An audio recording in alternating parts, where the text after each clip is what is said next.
And now, coming to you live from the tri-state area and San Francisco, California, it's the best part of Wednesday, Waffle Box, with your hosts, Mike Fish and Kush Hayes. Welcome to Waffle Box, the podcast where we talk about anything, everything, and nothing all at the same time.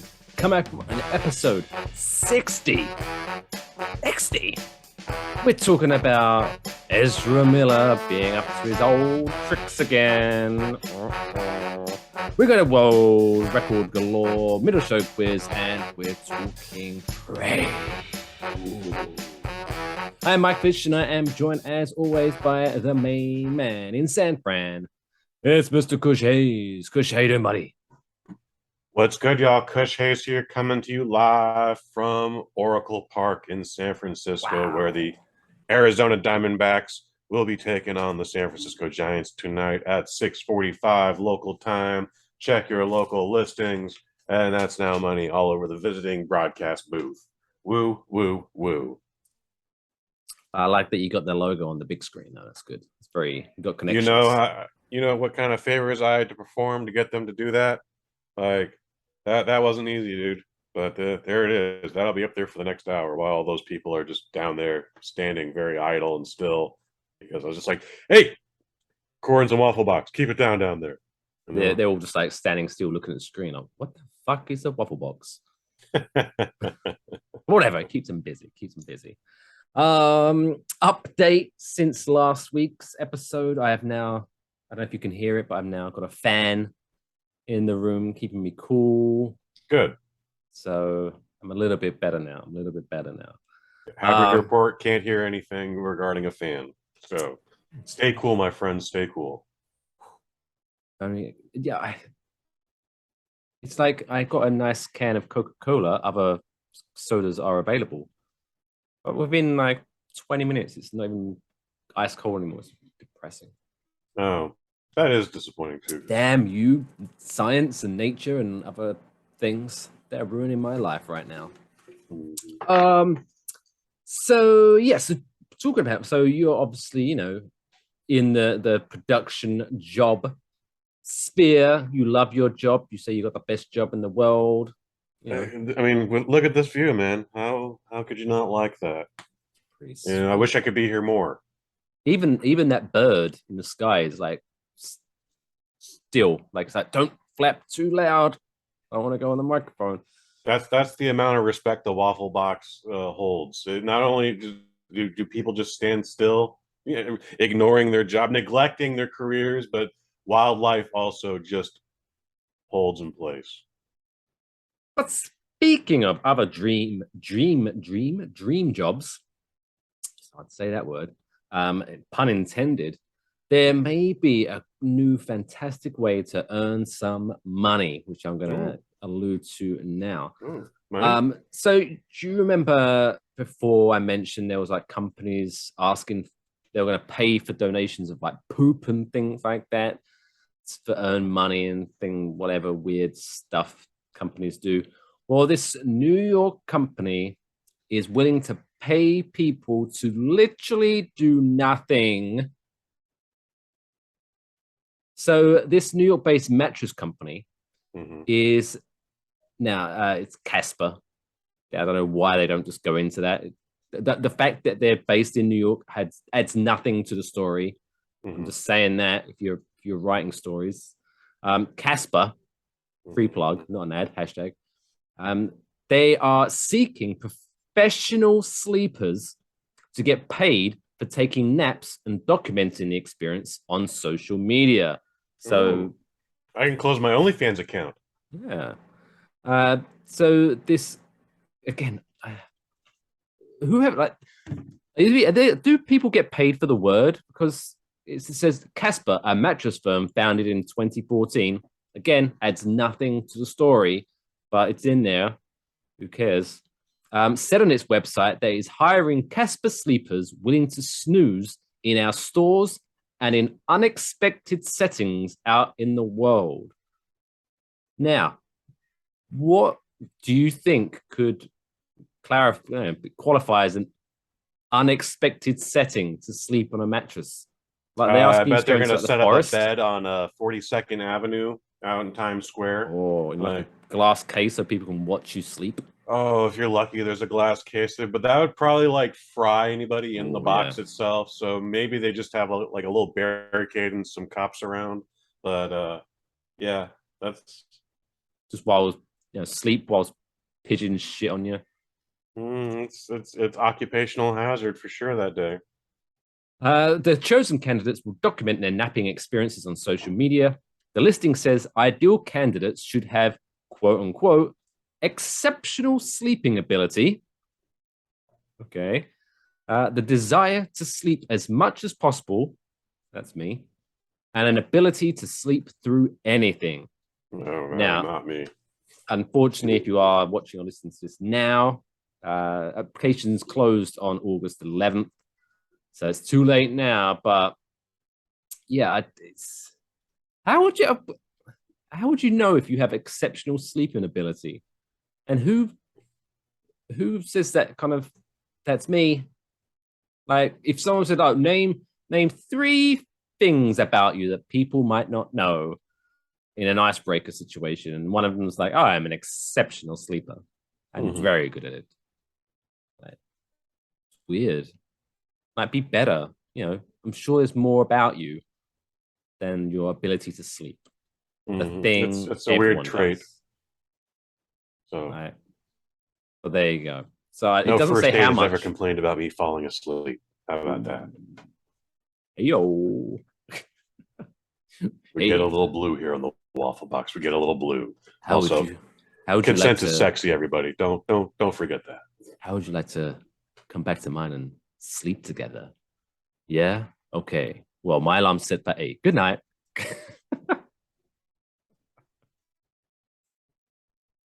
Make sure I got breakfast waiting for me, honey. Oh my. You took it there. Okay. Ah, what a joke. What a joke. Speaking of jokers, Ezra Miller. Ezra Oh Miller. jeez, this guy. Jesus Christ. If you haven't been following the Ezra Miller story, he is wanted in. I think he's trying to collect them all. He's treating these warrants as like Pokemon cards and he's trying to collect them all. So, US actor Ezra Miller has been charged again with burglary for allegedly breaking into a home in the state of Vermont and stealing bottles of alcohol. According to the police report, officials were alerted to the break-in on the 1st of May in the town of Stamford. So that's, he's obviously had a lot of trouble, and I'm going into some of the allegations here, but you've hit rock bottom. When you're like, I mean, he hasn't been in a bunch of stuff, but I'm pretty sure this dude's doing okay, should be doing okay by his salary from his acting career, being like Justice League and things like that. But when you're breaking into strangers' homes and just stealing alcohol, what the fuck? He's doing a reverse Robert Downey Jr. and is not being charming about it whatsoever. Like, there was a time, Mike Fish, where Robert Downey Jr. might break into your house at night while you're sleeping. But if you're not a dick about it, you'll find that, like, hey, there's no broken glass. You just left the door unlocked. He's folded his clothes neatly and left them off to the side here.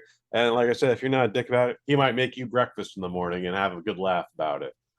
But yeah, this Ezra Miller kid is just chaos. Just not even controlled chaos. It's the worst kind of chaos. It's just very, very unstable. He needs a lot of help. He might even need to be locked away, not just for his crimes, but for his mental health. How he hasn't already been locked up by now. Well, he's on the run. Like, man on the run. The Flash can't be caught, I guess. Who sang that song? That's a good. I want to say like Three Dog Night did that. Sure. Band on the Run. Surveillance video led them to the suspects who stars in films including the Fantastic Beasts franchises, and who even knows if Flash movies going ahead. We'll get into that in a minute. Miller is separately facing charges of assault in Hawaii and allegations of abuse from several women. Yeah, he's just like, I think is he in that mindset of like, well, I'm gonna be in trouble anyway. Let's make it worth it, I guess. And he's just gonna see how many In cases for a can be penny, brought in against for him. a pound. Yeah, I couldn't tell you what he's thinking. I guess that's a good thing, but yeah, this isn't going to end well, Mike Fish. This will not be the last time we talk about Ezra Miller. I think the last time we talk about Ezra Miller, there'll be no, not even handcuffs. There'll be a body bag involved. Oh, jeez. So this is, I mean, hopefully, prove me wrong, folks. Let's get this man some help, the help he needs. I mean, again, he's probably going to get locked away, but hopefully we can get him some mental health treatment. Well, fingers he's got it crossed, not bad. too soon, because we are pre-recording this episode. So if he does get arrested in the next 7 days, this episode's going to be really weird. Nah, it'll be fine. It'll be fine. But that is good that you had a disclaimer. We're filming this 7 days early, so yeah. God damn, wasn't it dude. the Why do story people have to about? make shit so difficult? I can't even remember if it was in Hawaii or if it was somewhere else, but he was in like a karaoke bar and he didn't like the person singing, so he attacked them. That was in Hawaii, Oh, it yeah. was in And then Hawaii. there was an incident in Iceland, like early in the pandemic. He for whatever reason just choked a bitch out in Iceland, and it was on video. And WB did nothing about it. Again, people were really worried about COVID, so they're like, well, let's hope this doesn't happen again. We'll just don't say anything, it'll go away. But man, this guy wants his recognition for being the craziest bastard that there is right now. I mean, because there's again, if anything happens in the next 7 days, this is going to be old information. But the big topic now is coming out of this is obviously the state of the Flash movie, because I can tell you the Flash movie is still getting released. right. He will clearly not be a part of any of the media press tour, which is just going to be awkward. True. They would have to find him first. But yeah, for some reason that movie is still being made or being released, but Batgirl got shelved. I don't care how good or bad it would have been. It's still strange. Yeah, that's the big comment, because obviously Batgirl and I think a couple of other things got canned, but yes. Batgirl was the main prominent one, because I think that one's pretty far deep into it. I think it was already in post-production, like it had already been filmed. Maybe some reshoots, but they were like $90 million deep in the project, and then they just decided there's cut our losses because we're not going to make the money back. So I can obviously, this is no shock to anyone. Surely the people who making these decisions make these decisions based on money and profit. So obviously, at this time in moment, they somehow still feel that once they release Flash, maybe because of all the press and all that, people are going to be like, they think this is still going to be a profitable movie for them. Batgirl wasn't. However, even though you are asking corporations to have some kind of moral backbone, but it's sort of at this point, they've got to be like, dude, this guy is done. We're just going to can this movie, and we can't promote this guy because it's going to be a bad look, sure. Like, what are they going to do when they release it? It's also weird that they just. Yeah, great question. It's kind of weird that they're just like, just put it on HBO Plus or Go or whatever it's called these days.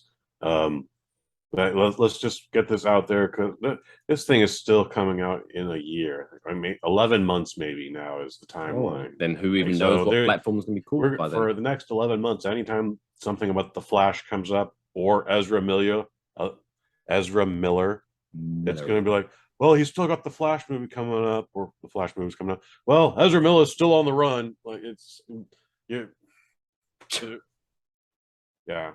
This is going to hurt the Flash brand as a whole, even the comic books. I think you're not going to be able to talk about one without the other, which really sucks. Just the press is just going to have like a microphone, and he's just going to run by. See my movie, and he runs off being chased by police. I still think they should just fucking take the time and do the reshoots. Most of him is in a fucking mask. All right, just you can CGI a fucking face, this much face, into your Flash costume, and then the rest of the time, well, Grant Gustafson will probably do it for free. Like just yeah, or just give him the Darth Vader treatment. Just have a different person do the voiceover again. Yeah, they can totally do that. But yeah, I mean, if they can CGI a mustache away from Superman, I'm sure they can Not very well. put in I'm sure they can just do that different man. Because if I'm correct, all you can see is his mouth and his eyes, right? Mm-hmm. So yeah, just CG some other guy's face in or his head, I guess, to make it look less weird. But yeah, or just reshoot it because I'm sure it's going to be a crap movie anyway because it's DC. But that's the way they're holding on to it and committing to keeping their release date again 11 months from now. Something would say that there's quality in this. Like they think this was going to be a good movie. Will it? Tune in, folks, for Kush Hayes' future review on The Flash, coming July 2023. On whoever knows what platform, because did you see before we move on, did you see HBO and Discovery Plus are merging next year? And the reason why Batgirl was canceled is because of that merger. Like the powers that be from Discovery are already in charge and already flexing muscles. So yeah, that Discovery merge has been in the process as we talk. Well, yeah, the companies have merged, but yeah, they're planning. There's going to be one single streaming service with HBO and Discovery. I'm tired of extra apps on my fucking TV. Right. Apparently, they are hopefully going to some point do some kind of Disney Plus, Hulu, ESPN thing. Because they don't. You can get it as a package deal, but I don't need more apps. Just let me slick through the menu. Mm-hmm. Too many apps. Maybe that's a discussion for another day. Because obviously with Netflix not doing so hot, I think a lot of companies are kind of looking like, we need to act now before we start going tits up. I don't want to dwell on it anymore. Netflix is doing fine, but it is not doing as generous as it was. But as a company, it is still doing fine. They just have to go, the sky isn't as far as we can see it. We can only see this far now, so we have to think that far. Anyway. Let's move on to this week's dumbest world record of the week. Why? Why? Why would I? Why? Why? Why? Why? Why? Why? Why would you want to do that? This week's dumbest world record is a big one. It has to be a big one for the 60th episode of Waffle. Thanks again for tuning in. And this one comes to us from Texas. Do they make them any bigger than Texas? Because apparently everything's bigger in Texas except for the electricity supply. But that's another story. So a Texas man who has been collecting Sonic the Hedgehog memorabilia for 30 years earned a Guinness World Record when his cache, love that, is it cache, of items has officially tallied 3,050 items of Sonic the Hedgehog memorabilia. Wow.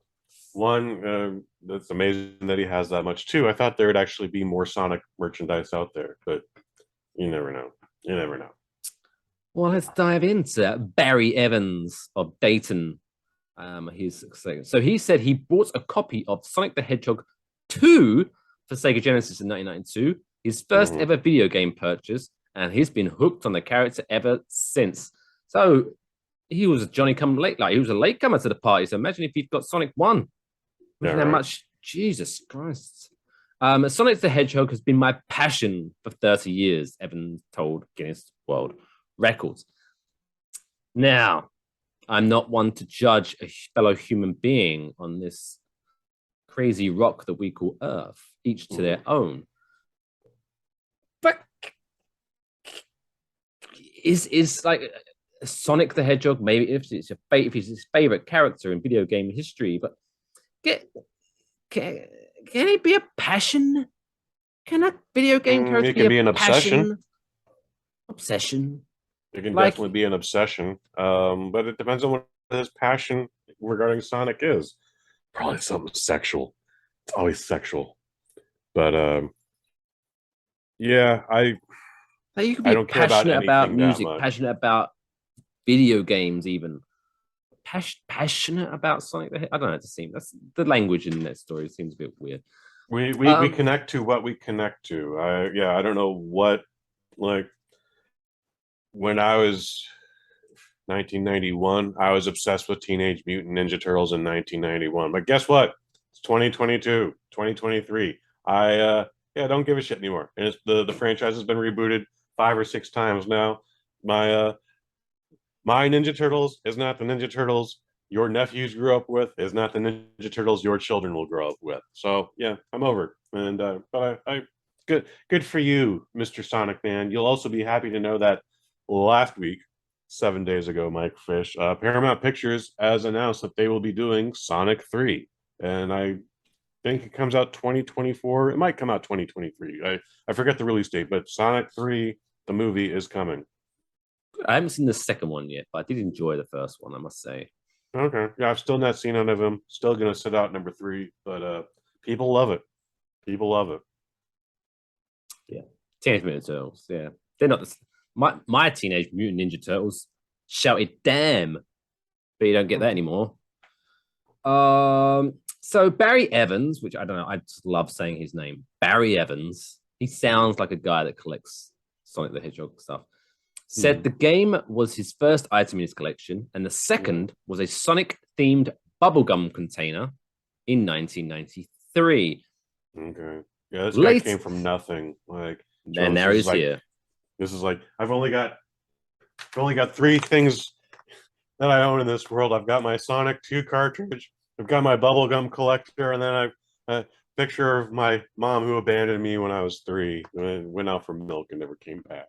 That's what I'm just speculating. I'm sorry, Evan. Well, his mum's mentioned in the story, so it's ruined your little story. Later, he said, I saw a poster and more toys, and I just started decorating my room a bit. Evans said some of the most treasured items in his collection are giant statues of Sonic and his sidekick Tails that were decorations at Toys R Us stores for years. He said the most unique item is a mold used to create plastic Sonic toys for Burger King restaurants. Okay, yeah, he's into that super obscure shit. Yeah. Wait till he finds out that there are chicks who actually cosplay as Sonic. They got the big old jumblies too, Mike Fish, with fat ass too. And they're like, they take a lot of speed. The most recent addition is a pair of Sonic and Tails plush walkie-talkies from Japan. Plush walkie-talkies, that seems interesting. He said that item cost him $1,700 for a pair of walkie-talkies from Japan. That's fooling his money. Barry, we salute you, I guess. World record holder, 3,050 items of Sonic the Hedgehog memorabilia. And counting. And counting. And I've got a feeling. I've got a feeling that I don't think anyone's going to beat that. I think he's on his own now. I mean, I'm sure other people got Sonic the Hedgehog collections, but that's a lot of things. And I'm thinking, like, he's been doing this for 30. So, you know, how old do you reckon he was when he got Sonic the Hedgehog 2 from Sega Genesis? Because it doesn't say how old he was. I hope he was a child. Because if he was in his 30s and Sonic 2 came out and this is still continuing, it's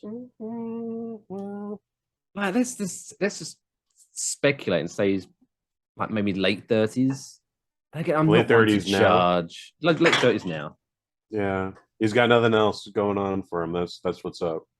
Because if I was to sit in there as a 38-year-old man, say, friends come and go, girlfriends house, cheat on you and break your heart, but Sonic and will never Tails leave me. And now Knuckles, they're there forever, man, and they're always going to be there for him. Surely he's got to be thinking, like, what have I done with my life? I bet that's come up once or twice, but then he's just like, nah, and he hears that 16-bit music in his head. Like, I bet that's his ringtone. Not that anyone phones him. Mhm. He's got. Oh, bless. Oh, bless him. Nobody knows the trouble I've seen. Nobody knows but Sonic is there for you, pal. All right. Should we find out? Should we find out on this 60th episode, this momentous occasion? Am I a rich man? well, if you did, Mike, this could all be yours. We could call this Fish Park. Yep. Or I would call it the fish bowl. The Fish Bowl. Yep. That's Yep. a terrible name for this park, but it's a great name for an arena. Somewhere. I would get it somewhere. But yeah, let's find out on this week's Have I Won the Lottery?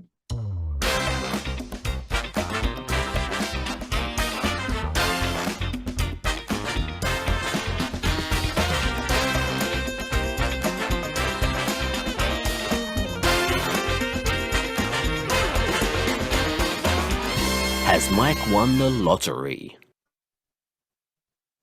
No. Ah! That was Has Mike won the lottery? Next week. Next week, buddy. Feeling good. There you go. Yeah, I'm feeling confident. You're gonna Next win week. now. You're gonna win Next now week. for sure. Anyway, so that, as always, brings close to the first half of this week's Waffle Box episode 60. God, if you've listened to all 60 episodes, you're a trooper. I wonder if Barry Evans has listened to 60 episodes of Waffle Box. He seems like the guy. I guarantee he's too busy playing Sonic 2 right now. No. What was that? Was it Zone 2? That always used to piss me off. The second one. What's the one that's like the electronical zone? Was that 2 or 3? I can't remember. I honestly don't remember. Piss me off. Yeah. Anyway. There was something about those old 16-bit games that just like, I don't know what it is, but the endorphins in the brain just pop, and it's just like, oh, this is so much better than like anything Uncharted has ever released. Like, I don't know what it is, but Suck it, Tom Holland. All right, after the break, we'll be back talking prequels, as because we'll be reviewing Prey and so much more. So keep it locked and tuned in. Don't touch that dial, and move off to Z100 with whatever. Stick to Waffle Box. We'll be right back after this break.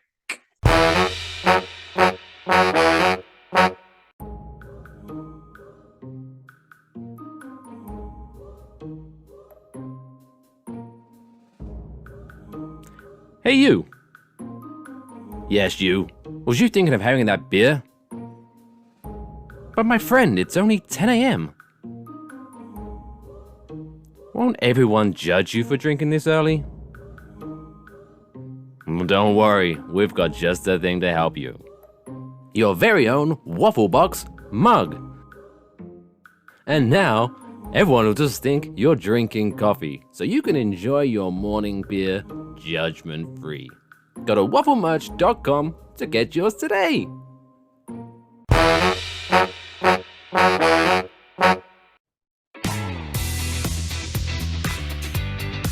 Hey, you're back. Thanks. I was worried about you. I was worried you was lose you there for a second. But you're back. Still to come, episode 60 of the Waffle Box. We're talking prequels, as cliches, reviews, Prey, and of course, feel-good story of the week and all that good jazz. But this time now, it's the middle of the show. It's now time for the middle of the show quiz.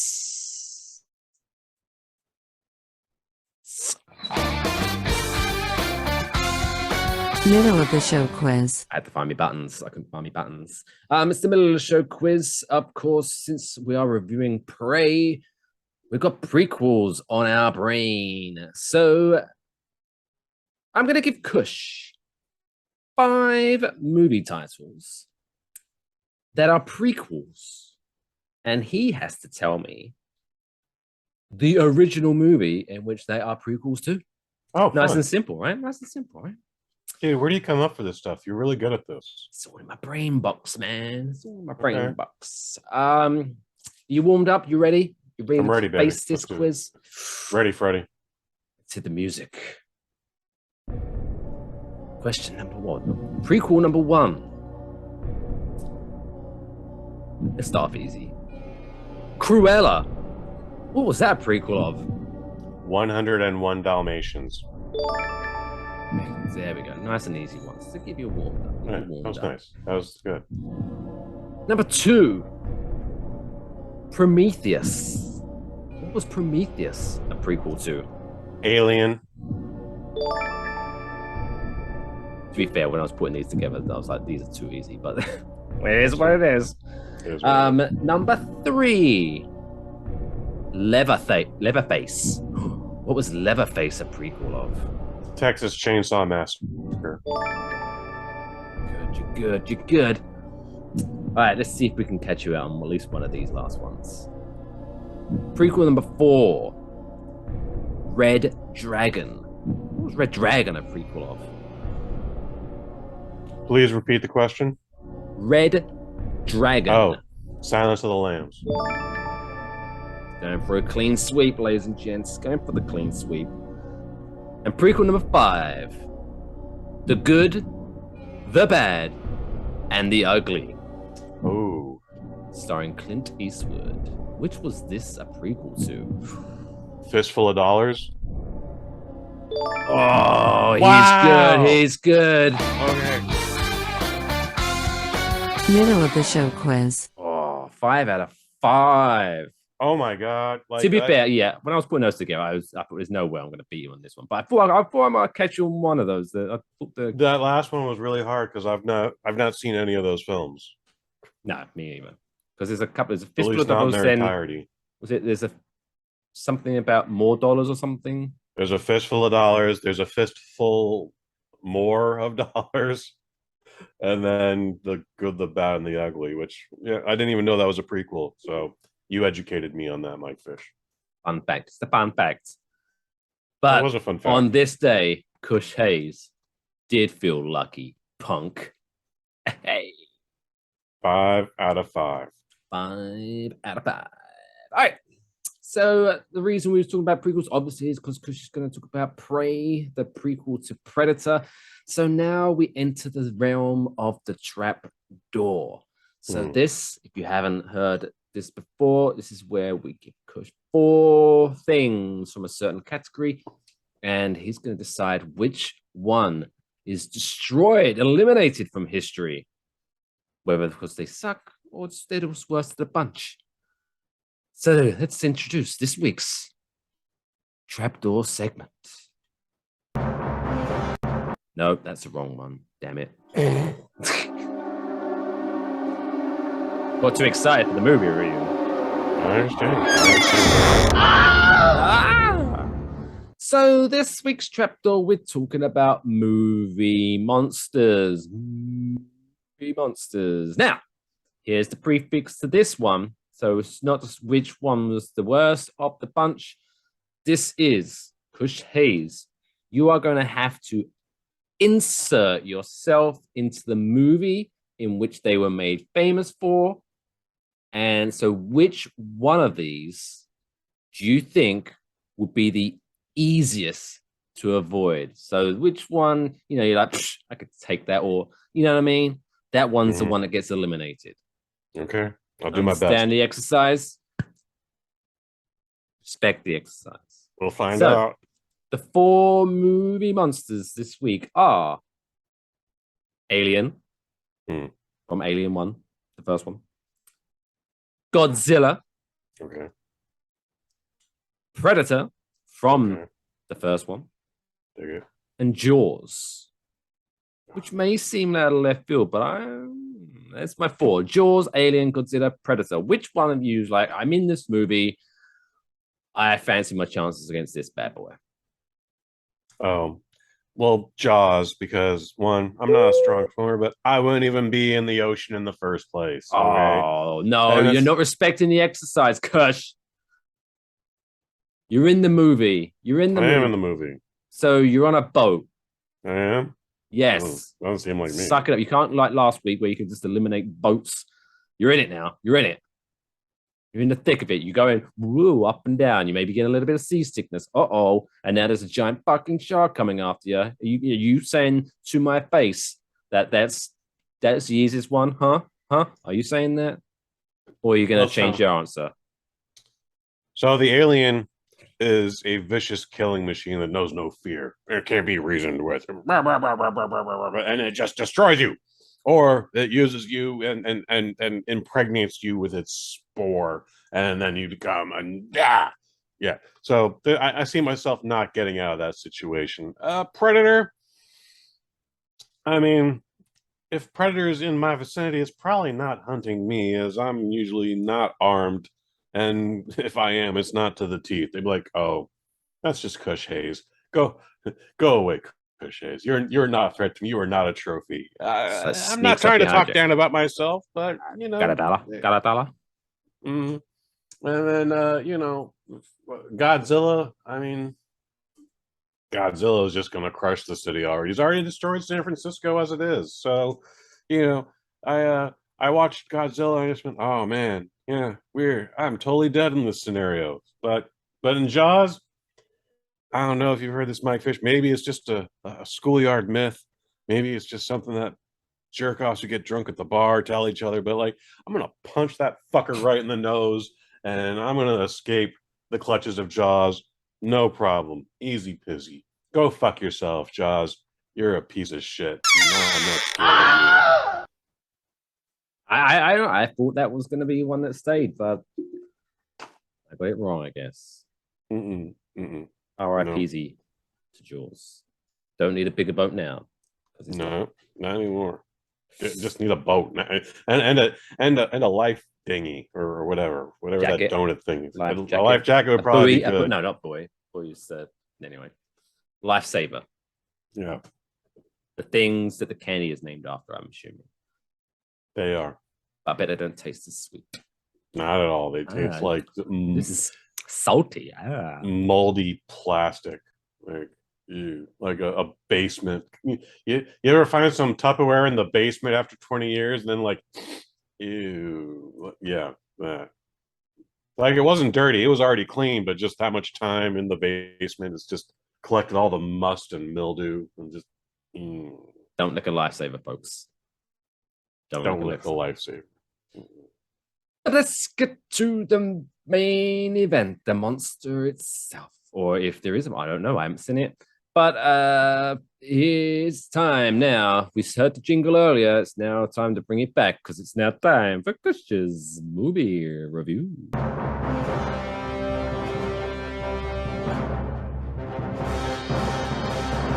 Kush's movie review.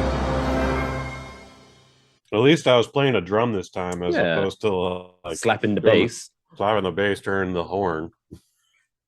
Piano. Prey.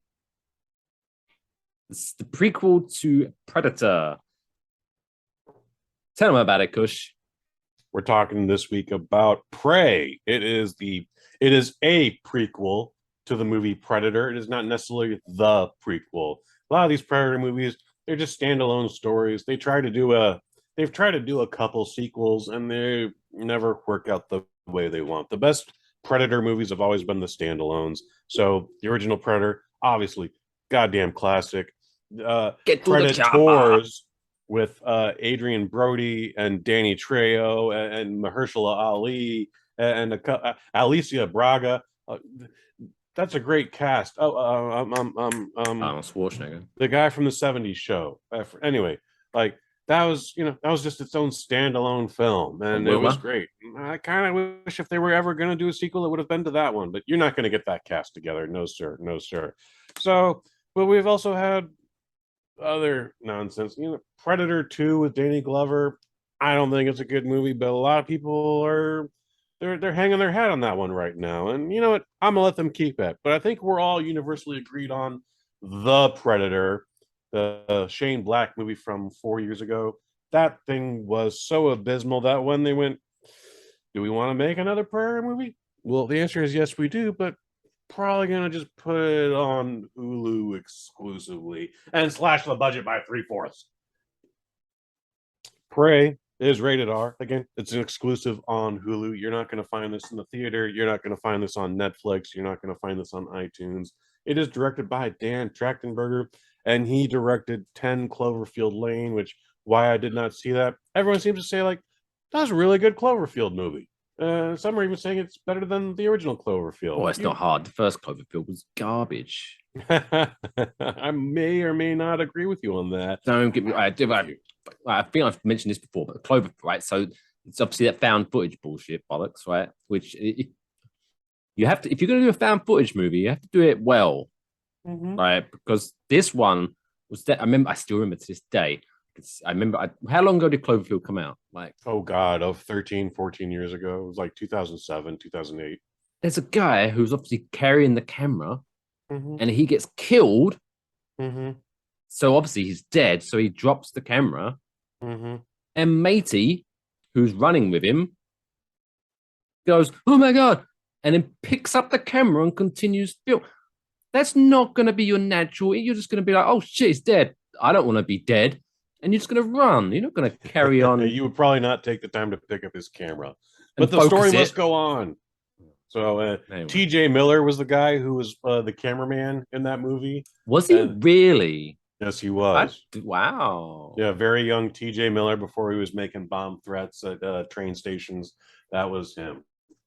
So, but he's not starring in this prequel to The Predator called Prey.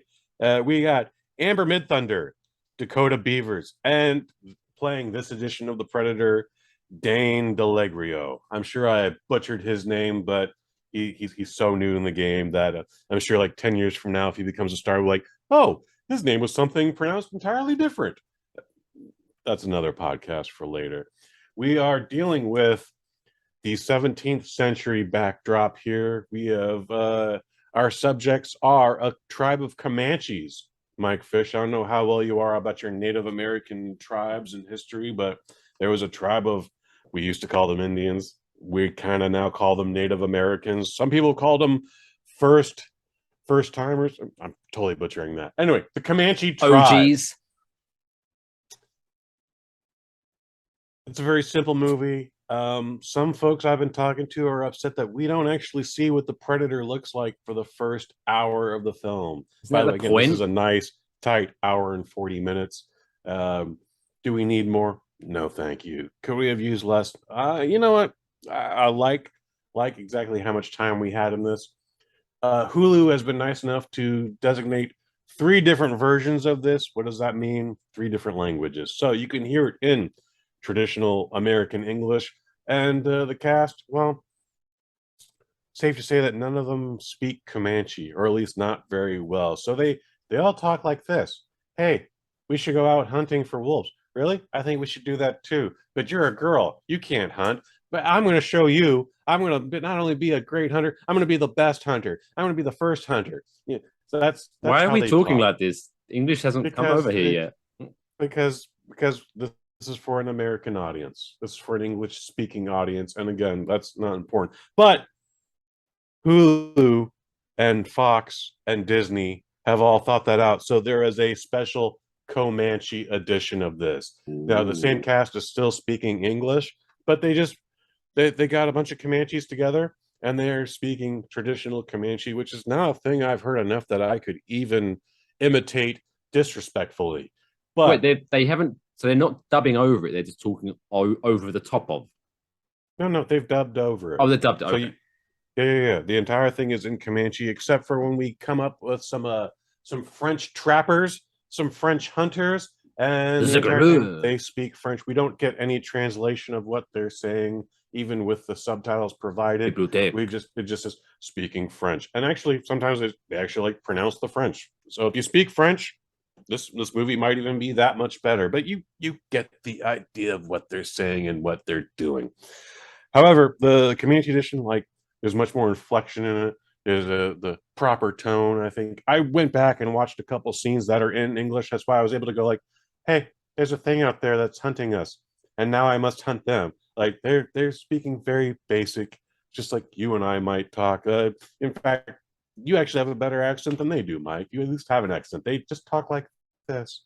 And, hey, look at that eagle. Oh, see how easy that was? I bet you could do that, sister. I'm going to do that better than you. All right, anyway. Sounds horrific. Amber Midthunder, she is fantastic in this, at least. Amber Midthunder? It's not hard to run away from a predator. Her name's Amber Midthunder? Like this woman was in danger. I also felt like she summoned up the courage to take on this intergalactic predator, the predator. And dude, I was delighted by this movie the entire hour and 40-minute runtime. I don't think I could have thought anything that would be better for this. I definitely didn't want them to take away anything from this. The Predator is, again, it's 300, 400 years earlier. So, like, he's not using a laser. For some reason, he has laser tracking, but he does not have an energy-based device. But, at one point, the Predator just picks a bear trap and just throws it at a guy's face. And I went, and I laughed like a bastard. Oh boy, does it sting! This was a really well done movie. Dan Trachtenberg did really good by this property, by these peoples, and by the story in general. It doesn't seem to be hitting well with everybody. Everyone that seems to be hating this seems to have just watched the English version. And I get it. Like, it's not the strongest script. It's a very basic. Like, you're not going to get into conversations about particle ions, and if you take Wilshire Boulevard at 2:00, blah blah blah, like traffic. You're not going to get any of that fast-paced talk that we're used to. Everything's all just very like, wow, there's something out there, and it's hunting us. Like, well, I mean, if it's based in the 17th century, what are they going to talk? They're not going to be like, oh, I don't get many bars out here. Mm-hmm. Yeah, you're not getting any of that shit. Did you see that TikTok? Definitely no mentions of ticks or talks.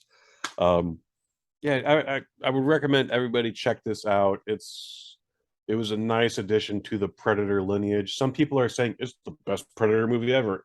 I don't know about that. But it is right up there. Is it better than Predators? Maybe it's at least different. It's Predators was trying to be like kind of a soft reboot, but instead of it being in a Central American jungle, it's on another planet, which also looks like a Central American jungle. Predators was trying to take a lot of beats from the original Arnold Schwarzenegger Predator. There's a nod or two, there's a reference or two, there's even like a foreshadowing of things to come in the future Predator cinematic universe. But this thing is its own thing. Like, you see the Predator take on a wolf, you see the Predator fight a bear, you see the Predator fight a bunch of Frenchmen. Oh, I like this thing is fantastic, and I recommend everybody check it out. It's available for free on Hulu. No commercials. It's very bloody. The CGI isn't the best. But again, I think that's a budgetary thing, and it doesn't affect the story whatsoever. If you're stuck on that, well, you're not going to like this movie. But I thought this thing was fantastic. I want to watch it one or two more times, possibly, and I would give it a 4 out of 5. So, but you, just to clarify for those listeners or watchers, you watched the dubbed version. You didn't watch the full English version. I only sat through the Comanche edition. I skimmed through the English version just to like see what that was. Because there's a fantastic scene where our hero Amber Midthunder, she's accepted her destiny. She's gonna fight the fucking Predator in a bit, and she just has this like straight up monologue. It's one of the sexiest things I've ever heard in Comanche. Not that I've heard much Comanche, but she's just like, she's talking to this dude across the fire from her, but she's just talking to him. She's actually talking to the Predator, who may or may not be listening. She's just like, I've been spending my entire life trying to prove people wrong, and I'm gonna fuck you up, Predator. And I'm I'm not doing it justice, but the entire time I was like, you go, bitch. I cannot wait to see how you handle this. Like, I'm in this all the way. Go, go, go. So I imagine it probably sounded ridiculous in flat English, but maybe if you also available in Espanol. So how is the dubbing? Because I'm assuming, are their mouths moving in English though? Still, I assume. Yes, they are. There's some scenes you just can't avoid, but then I think Dan Trachtenberg did pretty well. Where it's like sometimes just there's a shot from the back of the head, and there's no word, no need to worry about anyone's mouth moving. But it's a fine dub. Like, yeah, and I watch the thing with subtitles even if it's in English. So, yeah. Wonderful stuff. So Prey, 4 out of 5. Check it out on Hulu, wherever you get your Hulus. Wherever you get your Hulu. Someone commented like, I really didn't like that they dropped some sequel bait on us and blah blah. You know what? There's never really been with the exception of like Alien versus Predator, and even that's like a hard asterisk. There's never been a direct sequel to any of the Predator movies. So I wouldn't worry about us revisiting the Comanche tribe anytime soon here. But it's really well done. Holds up well, and yeah, recommend everybody check it out that can. Beautiful. But before we wrap up with our usual feel-good story of the week, just again get the plugs in. Make sure you follow us on all the social media networks at Wafflebox Pod. I am at Mr. Mike Fish. He is Kush At Mr. Kush, Mr. Kush _ Hayes. No, Mr. Just Kush _ just Kush _ Hayes. Of course, if you are listening to us, leave a review, 5 stars, hopefully. But we're not going to persuade you either way. But leave a review. Go to enjoywafflebox.com for all of the links of how you can support the show, whether it just be by listening, watching, sharing. You can go to wafflemerch.com to check out our merch store. Get yourself a nice t-shirt or a mug or a hoodie. Or if you want some extra content from our audio waves, you can go to extrawaffle.com, become a member for as little as $1 do. But let's end this show, as always, with this week's feel-good story of the week.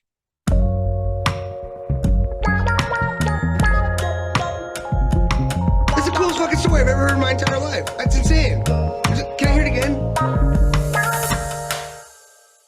Even though I've told you what is said on that clip, you still have no idea, do you?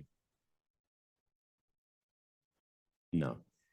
Anyway, so this week's feel-good story comes to us from Colombia. Not Columbia, South Carolina, but actual Colombia, the country. So they've had a few issues recently, even though Colombia legalized same-sex marriage in 2016.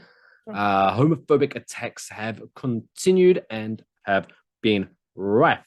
One example, for example, there was a video of a woman can be heard shouting at a couple in the park, telling them that in this neighborhood, only in Colombian, but in this neighborhood, we don't allow sex in the park, especially not in front of children. So these two gentlemen, they were just kissing each other. One of the young men asked, what sex? Saying they only kissed. And then they trade insults with the woman finally saying, if you don't leave, we'll lynch you. Holy shit. Wow, that's strong words.